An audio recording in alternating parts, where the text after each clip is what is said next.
கடந்த 15ஆம் தேதி சுதந்திர தினம் அநேக ஆலயத்துல அநேக கூட்டங்கள் நடந்து, என்ன கூட்டங்கள் நடத்துறாங்க எல்லாரும்?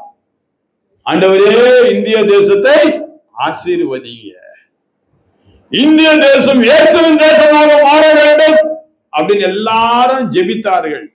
என்னுடைய பெரிய கேள்வி என்னன்னா, முதல்ல நீ இயேசுவை போல வாழ்றியா? முதல்ல நீ இயேசுவை போல வாழ்றியா? இயேசுவுக்காக இந்திய தேசம் மாற வேண்டும் ஜெபிக்கிற, நல்லதுதான். இந்தியா இயேசுவுக்காக தான் இருக்குது. இந்த தேசத்தை உருவாக்கினவர் இயேசுவானவர் தான். ஆனா நீ மாறலையே, அதான பிரச்சனை. நீ மாறி இருந்தா உன் குடும்பம் மாறும். உன் குடும்பம் மாறிச்சுன்னா உன் பக்கத்து வீட்டுக்காரன் மாறுவான். உன் பக்கத்து வீட்டுக்காரனும் மாறினா அந்த தெருவே மாறிடும். ஒரு தெருவும் மாறினா பல தெருகள் மாறிவிடும். அந்த பட்டணமே மாறிடும். ஒரு பட்டணம் இயேசுவுக்காக மாறிச்சுன்னா அந்த மாநிலமே இயேசுவுக்காக மாறிடும். கடந்த சில தினங்களுக்கு முன்பதாக, ஒரு 2 நாட்களுக்கு முன்பதாக, அருமையான நாகாலாந்து மாநிலத்தின் கவர்னர் எல் கணேசன், அவர் முன்னாள் பாரதிய ஜனதா கட்சியினுடைய தமிழ்நாடு மாநில தலைவராக இருந்தவர். பிற்பாடு நாகாலாந்து கவர்னராக அவர் நியமிக்கப்பட்டார்.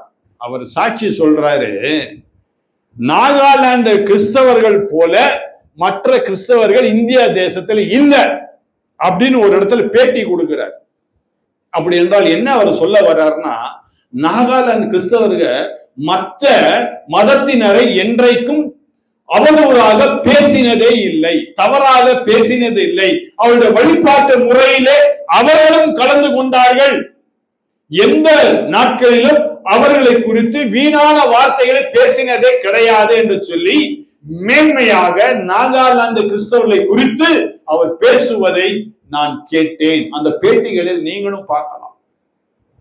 அது மட்டும் இல்ல, அவர் சொல்றாரு, நான் புதிதாக கவர்னர் பொறுப்பேற்றுக் கொண்ட அந்த சமயத்துல முதலமைச்சர் தேர்தலும் நடந்தது. முதலமைச்சர் பொறுப்பெடுக்கின்றவர்கள் நான் தான் அவர்களுக்கு பதவி பிரமாணம் செய்யணும். ஆனா நடந்தது வேறு விதமாக அந்த மாநிலத்தில் நடந்தது. என்ன நடந்தது? அங்க முதலமைச்சர் பதவி எடுக்கும் என்ன ஆச்சா, அழகான கிறிஸ்தவ பாடல்கள் பாடப்பட்டது. அடுத்தது கிறிஸ்தவ பிரார்த்தனை ஏறெடுக்கப்பட்டது. ஜெபித்த பிற்பாடுதான் முதலமைச்சர் பதவியை ஏற்றுக்கொண்டார் என்று சொல்லி சாட்சி பகிர்ந்தார். எங்கு நடந்தது இது? எங்கு வெளிநாட்டில் நடக்கல, இந்தியாவில் நடந்தது. இந்தியாவில் நடந்தது. நாகாலாந்தில், இந்தியாவில், வட இந்தியாவில். வட இந்திய மக்கள் மோசம் மோசம் தமிழ்நாட்டு மக்கள் சொல்லிட்டு இருக்கிறா. தமிழ்நாட்டு ஊழியக்காரன் இதை சொல்றான். ஆனா ஒரு புற மதத்தினர், ஒரு RSS தலைவர், ஒரு பிஜேபி தலைவர், ஒரு கவர்னராக இருக்கின்றவர், அவர் என்ன சொல்லுகின்றார்? வட இந்திய கிறிஸ்தவன், நாகாலாந்து கிறிஸ்தவன் நல்லவன் என்று சொல்லி சாட்சி பகிர்ந்து கொண்டு இருக்கின்றார். இன்றைக்கு நாம சொல்ல முடியுமா?